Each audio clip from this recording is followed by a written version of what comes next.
Yeah, I had to give this quite a lot of thought. Springbok team to face the All Blacks at Ellis Park. Wanted to get the team out there, just who I think the team would be. And also, yeah, it's so difficult that it's almost like who I would choose.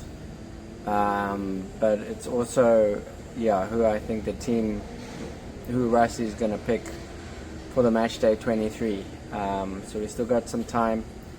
The All Blacks are playing the Bulls tomorrow. The Springboks have released Grobelaar and Alweglo to go and play there.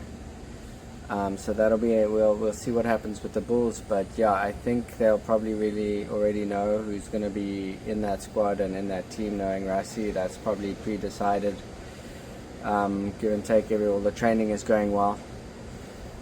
So yeah, I've had to spend quite a while thinking about it, and I've come up with a team. So let me know your thoughts. I'm sure there's going to be some disagreements, and maybe some agreements as well. So yeah, let's get into it. Let's take a look. Okay, so front row. Ox was still injured, so I don't think he's going to be making his way back in yet. Gerhard Steenekamp 1, Malcolm Marx and Thomas du Toit. That's pretty self-explanatory. If Ox was fit and ready, he would be in there, but Steenekamp has been playing very well. So we're not losing much there. He's also mobile, he's pretty dynamic, and he can scrum as well. So that's our front row. Let's take a look. Second row, this is where it gets interesting. So I've gone for Cobus Wiese and Ruan Nortjé, and the basis of that is that Wiese has been, Ruan Nortjé is in there. That's pretty much self-explanatory. He's been the form lock for a while now, but Wiese has also come onto the scene, and he's been in great form. He had 2 starts in the Nations Championship. He came off the bench in one of the games, and he also came off the bench against Argentina, and he's been a kind of standout player. And this team that I'm going with is more on the side of those who are on form than the ones just sort of that have been there for ages. So I would have Wiese at 4 and Ruan Nortjé at 5. Back row, Paul de Villiers, Pieter-Steph and Jasper Wiese. Again, that's the trio that have been used. Sia would have been there, but he's injured, and I'm assuming if that injury is, it was another hamstring, I don't think if he's not ready, he won't play. If he's not 100% ready, he won't play. They won't risk it. They need someone who's 100% ready, and Paul de Villiers has just sort of filled in there, and he's been amazing. Really, he's been a blessing. He's been one of the finds of the season. Your kind of Heinrich Rousseau kind of guy that's just come in and taken into the team like he's always been there. So yeah, we're losing the leadership side, and I know they did bring Deon Fourie back in, and I was almost tempted to bring him in instead of Paul de Villiers, but especially after that game against the Stormers. But I think de Villiers just edges it, and I think having Deon Fourie in the squad will be beneficial for all the other players, but I don't think he makes the match day 23. I think we've got enough leadership in there. I think that's what he brings to the table as well, not just the ball down, the breakdown and everything, but the leadership side. But we've got Jesse Kriel, and we've got Pieter-Steph du Toit as well, and Ruan Nortjé as well. So we've got leaders, the emerging leaders that have come up through the ranks, that have just come through the Springbok system, that can take control whenever they need to.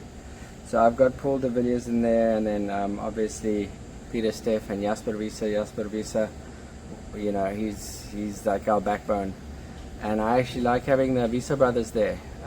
Cobus and Jasper having that kind of brotherly backbone in there for the first game. So let me know what your thoughts are on that. Cobus is also flexible because he can play in the loose trio as well.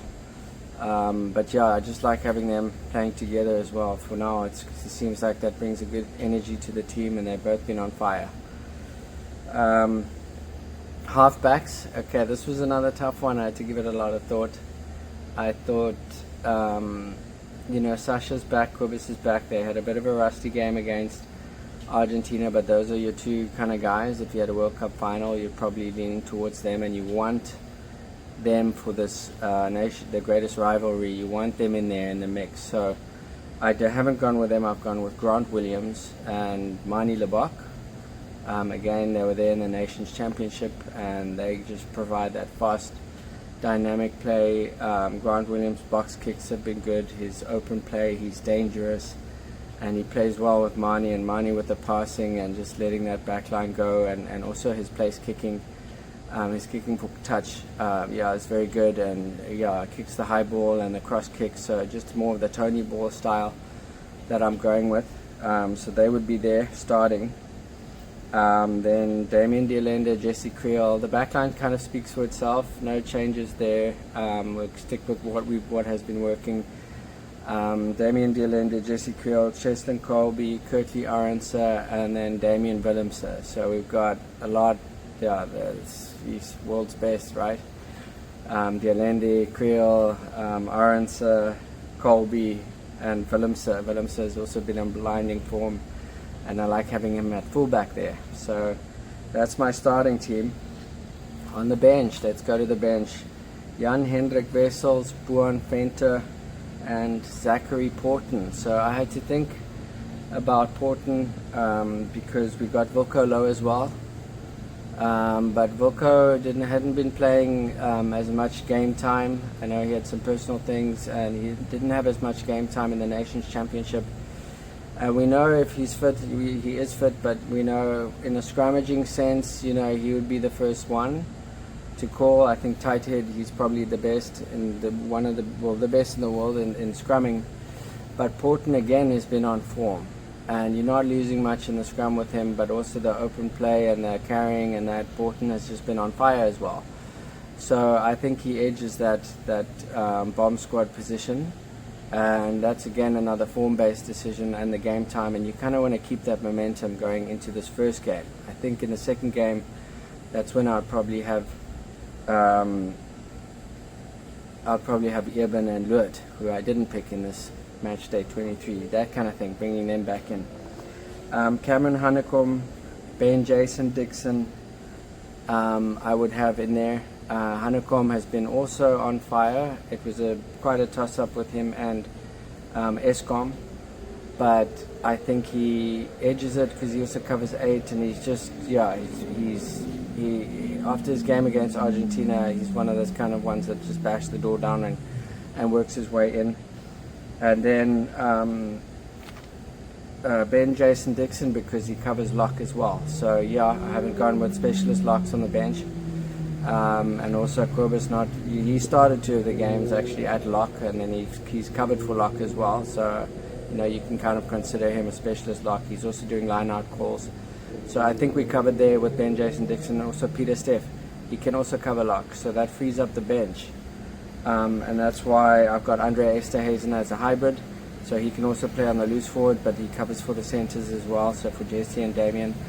And you like to have Andre Esterhazen on your bench, don't you?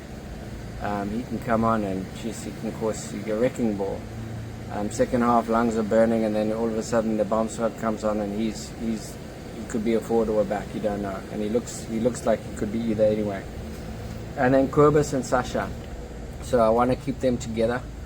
Cobus can also cover on the wing, but we've got Grant Williams is there starting. He can cover on the wing, but I want to keep those two together. They've got good chemistry. They've had their game against Argentina, and now we want to get them in some more game time so that they could potentially start the next match against New Zealand. So bring them on maybe 30 minutes to go. Bring them on.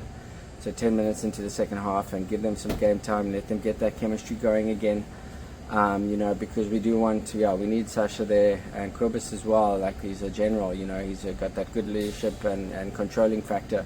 So we want to give them more game time in this game, but I would rather start with Manie and Grant Williams.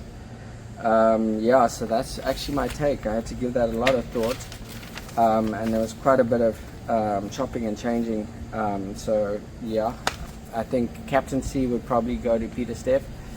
You know, and then we've got Kriel, we've got Ruan Nortjé, we've got leaders around. It's a tricky one now, thinking, does Deon Fourie come into the picture?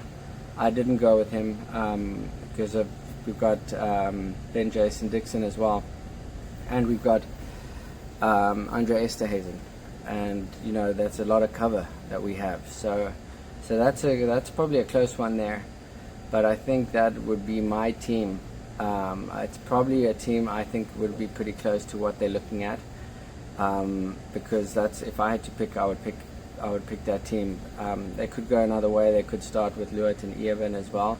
For me, you know, on the form and the momentum moving into the game, I would want to stick with what has been working in recent weeks and kind of bring the other ones in a little bit more in the squad, a little bit more game time. From the injuries and confidence in that. I know they had the Argentina game, but yeah, you know, you've got to make some big calls. So yeah, let me know your thoughts. Let me know if you think that it's too, you know, the lock department, by not having Eben and Lood there, is that too much of a risk? But yeah, thank you very much for watching, and we'll see you on the next one. Please like and subscribe. Cheers.